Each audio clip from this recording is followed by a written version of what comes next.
Varian Station hung in the dark like a dying ember, its hull coated in rust and ghostlight from the star it orbited. Kale Dryan stood alone beneath the skeletal ribs of an old freighter, hands blackened with grease and machine ash. The engines coughed, spat blue fire, then fell silent again. He exhaled sharply, the sound of defeat familiar. Exile had made him patient, but not numb. Every echo in the station reminded him of what he'd lost: the command decks of the Terran fleet, the camaraderie of engineers who once trusted him, the hum of engines that obeyed his every word. Now he spoke only to machines that could not answer back. He was wiping his hands on a rag when the station lights flickered. A low pulse rippled through the floor, the kind of vibration no registered vessel could produce. Cal looked toward the docking bay, his heart slowing to a cautious beat. A ship was arriving, silent and unannounced. The sensors did not recognize its signature. The air around the dock shimmered as if space itself bent inward. Then a shape emerged, sleek, scaled metal reflecting the dying red light. Wings folded like blades of living glass. The ramp extended, steam rolled out. A silhouette appeared through it, tall, poised, and unmistakably alien. Sarathan Vile, the Dragon Lady of Ritherian. Her eyes, molten gold, cut through the haze. She walked with the quiet grace of a predator who remembered chains. The last time he'd seen her was through a cell's containment field, when he had overridden fleet protocol to set her free. That act had cost him everything, and now, years later, she was here, her presence a reminder and an accusation. "Kyle Dryan," she said, her voice resonating like metal struck by thunder. "You bought my freedom." She stopped before him, wings flexing beneath her cloak of light. "Now finish this." Kyle felt the weight of her words like gravity itself. Somewhere deep in the station, the freighter's engines stirred again, reacting to a signal neither of them had sent. Something had followed her here, something vast and ancient and waking. The hangar trembled as if the stars themselves were holding their breath. Kale's instincts flared. He rushed to the console, fingers dancing across a cracked interface. The scanner sputtered alive, revealing a shape in low orbit, massive, crystalline, pulsing with rhythmic light. It wasn't a ship, it was a signal tower, dragon-forged, yet modified with human circuitry. Kale's throat tightened.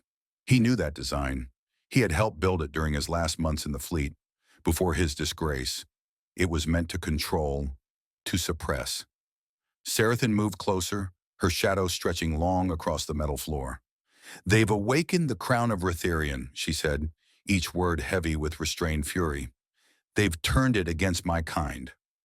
They're binding the minds of my kin into a single weapon."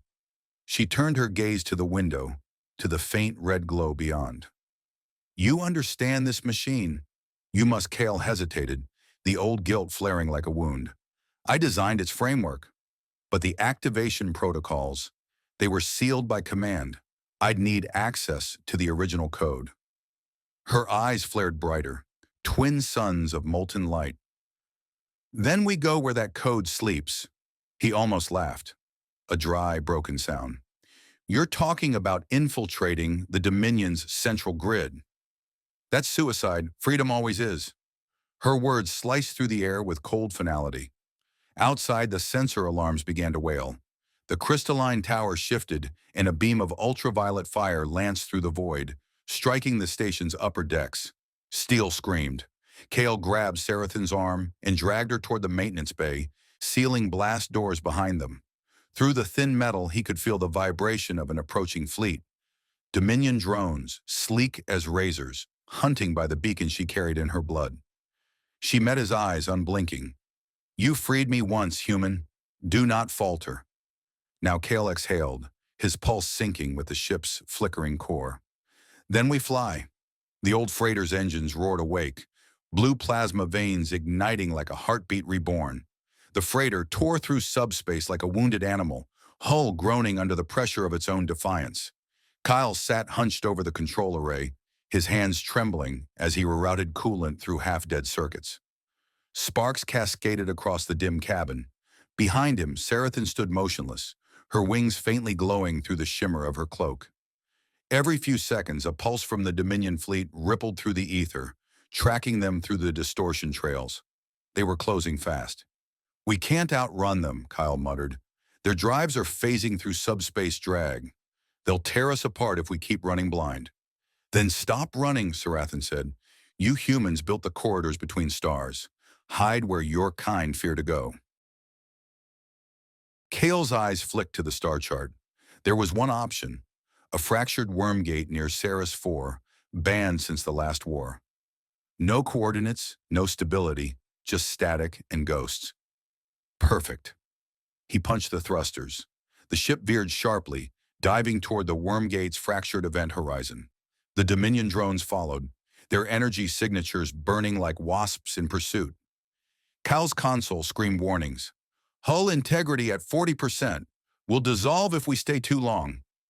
"Hold it together," Sarathan said, her voice low and resonant.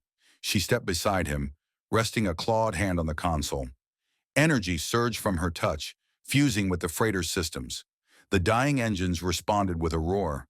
For a fleeting moment, the worm gate opened, a spiral of fractured light and molten geometry. Kyle guided them through as Dominion fire struck their tail.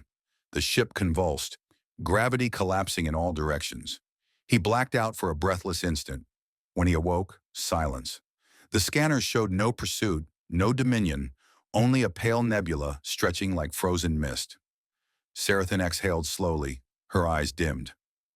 "We've crossed the veil," she whispered. "No one follows here." "Not even the gods," Kale looked at her, chest heaving. "Then where exactly are we?"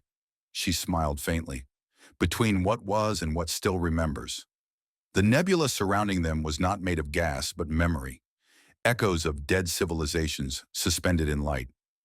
The ship drifted through the spectral haze, its sensors unable to define distance or time. Kyle worked in silence, soldering torn conduits, though the air crackled faintly with whispers that were not static. Every sound seemed to come from inside the walls. Sarathan watched from the viewport, her reflection shifting between woman and dragon, reality struggling to decide which form was truer. "This place," Kyle said, glancing at the trembling instruments. "It's like flying through the ghosts of machines." "They are not ghosts," she murmured. "They are the remnants of minds once joined to the crown. Some still remember what freedom felt like. They are reaching for it." Kale's pulse quickened as an ethereal shape brushed past the hull, a translucent winged form, eyes burning faintly with recognition. The readings flared, then vanished. "They're sentient," he whispered, "trapped in the data field." Sarathan turned to him. "You can free them." He hesitated, the old fear returning. "If I connect to the field, it could override the ship's core, override me." "Then you must be stronger than your creation." Her gaze held his, unwavering. He swallowed hard, then interfaced the neural link. The ship's systems screamed alive as the ghost surged through, flooding his mind with fractured images. Dragons chained in orbit, humans chanting control codes, fire devouring cities. Kyle gasped, his breath searing, yet amid the chaos he saw the structure of the crown itself, buried deep beneath Rutherian's crust.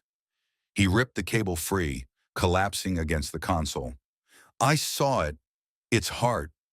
A fusion lattice feeding on consciousness, Sarathan's wings unfolded, glowing faintly. "Then we know where to strike." Outside, the nebula began to stir. The spectral shapes gathered, coalescing into a single direction, pointing them toward Rutherian. The ghosts had chosen to guide them home. The descent into Rutherian was like falling through a storm made of fire and memory. The planet's upper atmosphere shimmered with magnetic arcs that licked across the hull, painting the freighter in pulses of blue and crimson. Cal guided the controls with surgical precision, every vibration of the ship echoing through his chest. Below them stretched an endless field of molten rock and blackened spires, the remains of a civilization erased by its own ambition. They landed in the shadow of a colossal fissure. The ground thrummed with energy, faintly rhythmic, like a heartbeat buried beneath a stone. Kyle grabbed his toolkit and followed Sarathan into the chasm. The air was heavy with metallic dust, and faint glyphs glowed on the walls. Human code fused with dragon runes, a hybrid language of power and submission. The crown's heart is near, Sarathan whispered. Her voice carried a tremor, not of fear, but of reverence. They used my kin to fuel it. We must end it before the Dominion awakens the link. Cal scanned the structure ahead. A vast sphere suspended by gravitational anchors, its core pulsating with threads of golden plasma. Faces flickered within it, dragon souls twisted into circuitry. He felt their sorrow pressing against his mind, begging for release. I can destabilize the lattice, Cal said, kneeling at the terminal, but its control pattern runs through a living conduit. Sarathan stepped forward, her expression solemn. Me, he froze. If I cut the power, it will kill you. She smiled faintly, a glint of flame in her eyes. Freedom always demands a sacrifice. Kale's hands trembled over the controls. He could not do it, not again. The memories of every life lost by his hand surged up like ghosts clawing for justice. Then the ground split open, and the crown's guardian emerged, a massive biomechanical dragon, forged from the minds of the enslaved. It roared, a sound that shattered air and reason alike. Kale rose to his feet, his voice shaking. No more chains. The human and the dragon lady stood together as the weapon of gods awakened beneath them. The guardian's roar echoed through the hollow chambers, shaking the ruins to their foundations. Kyle and Sarathan moved as one, her flames carving through the dark, his tools flickering with arcs of plasma. Every strike from the mechanical beast sent tremors through Kale's bones. It was not just metal. It was agony incarnate, a chorus of enslaved minds resisting their own freedom. He could hear them whispering through the ship's comlink, fragments of voices pleading for release. Cal sprinted toward the control nexus, dodging molten debris. I can't destroy it, he shouted. It's bound to every dragon consciousness in the lattice. Killing it means killing them all. Then free them, Sarathan answered, rising in a flare of molten wings. She soared upward, drawing the Guardian's fury away from him. Cal opened his interface and fed his neural signature directly into the control stream. The code resisted like a living thing. Pain seared through him, his heartbeat syncing with the pulsing rhythm of the weapon. He saw flashes of 1,000 dragon eyes, each one burning with trapped rage and sorrow. Sarathan dove, her body colliding with the Guardian in an explosion of light. She screamed, not in pain but in defiance. Kyle! Finish it! Tears blurred his vision as he forced the circuit to collapse inward, rerouting every power surge through his own body. The energy consumed him, tearing through nerves and thought alike. Yet for the first time, he felt weightless. One by one, the enslaved minds broke free, ascending through the ruins as streaks of light that vanished into the sky. When silence returned, Cal lay motionless in the glow of the fading core. Sarathan knelt beside him, her eyes dim but alive. She touched his chest, and a pulse of golden energy passed between them. Later, aboard the rebuilt freighter, Cal awoke beneath the endless stars. His reflection in the glass revealed faint scales glimmering under his skin. What am I now? He whispered. Sarathan smiled softly. Something new. Something that remembers both mercy and fire. Outside, the liberated dragons crossed the horizon like constellations reborn. Kyle took the controls, setting a course toward the unknown. For the first time in years, the engines purred not with duty, but with purpose.